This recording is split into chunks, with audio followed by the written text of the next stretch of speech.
திருவெண்பாவை பதிகம் 30. திருப்பள்ளி எழுச்சி பாடல் 10. புவனியற் போய் பிறவாமையில் நாள் நாம் போக்குகின்றோம், அவமே இந்த பூமி சிவனுய்ய கொள்கின்ற வாரென்று நோக்கி திருப்பெருந்துறையுறைவாய் திருமாலாம் அவன் விருப்பெய்தவும் மலரவன் ஆசைப்படவும் நின் அலர்ந்த மேய்கருணையும் நீயும் அவனியர் புகுந்தென்மை ஆட்கொள்ள வல்லாய் ஆறாமுதே பள்ளி எழுந்தருளாயே. இதன் பொருள், மானிட வாழ்வின் பெருமிதத்தையும் இறைவனின் பரம கருணையையும் விளக்க முற்படுகின்ற பாடல் இது. திருப்பெருந்துறையுரை சிவபெருமானே, நீ எங்களை முழுமையாக ஆட்கொள்ள வேண்டும் என்றால் பூமியில் பிறக்க வேண்டும். அவ்வாறு பிறக்காமல் வேறு உலகங்களில் இருந்து கொண்டு நாட்களை வீணாக போக்குகின்றோம் என்று பிரம்மாவும் திருமாலும் மற்ற தேவர்களும் பூமியில் பிறப்பதற்கு விருப்பம் கொள்கின்றார்கள்.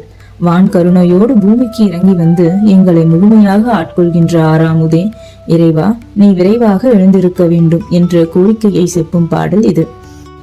ஆதியும் அந்தமும் இல்லாத ஜோதியில் தொடங்கிய என்ற திருவெண்பாவையும் சிவனாரின் அருள்வதன பேரொளியில் என்று தொடங்கிய திருப்பள்ளி எழுச்சியும் இன்று ஆட்கொள்ள வல்லாய் ஆறாமுதே பள்ளி எழுந்தருள்வாயே என்ற இந்த 10ஆம் திருப்பள்ளி எழுச்சி பாடலுடன் நிறைவு பெறுகின்றது. இதன் உட்பொருள், நில உலகில் மனித பிறவி எடுப்பது பெருமைக்குரியதாம். ஏனென்றால் இப்பிறவியில்தான் இறைவனை முழுமையாகவும் முறையாகவும் வழிபட முடியும். அது மட்டும் இல்லாமல் நில உலகில் மனிதர்களாக பிறந்த அடியவர்களுக்கு அருள்வதற்காக இறைவன் பற்பல வடிவங்களில் அவதாரம் எடுத்து இறங்கி வந்துள்ளான். அதற்கு உதாரணமாக மாணிக்க வாசகரே உள்ளார். நரிகளை எல்லாம் பரிகளாக்கி திருப்பெருந்துறையில் குதிரைக்காரனானார் சிவபெருமான். மதுரையில் வந்தி எனும் மூதாட்டிக்காக பிட்டுக்கு மண் சுமந்தார். வேடர் குலத்தில் பிறந்த திண்ணனுக்கு கண் கொடுத்து கண்ணப்பனாருக்கு கண் கொடுத்த இறைவனானார். மேலும் திருச்சிராப்பள்ளியில் பிரம்ம ராட்சசனாக மாறிய ரத்னாவளிக்கு பிரசவ வழியின் பொழுது தாயுமானவனாக மாறினார் எம்பெருமான். இன்னும் பல பல கதைகள் உண்டு.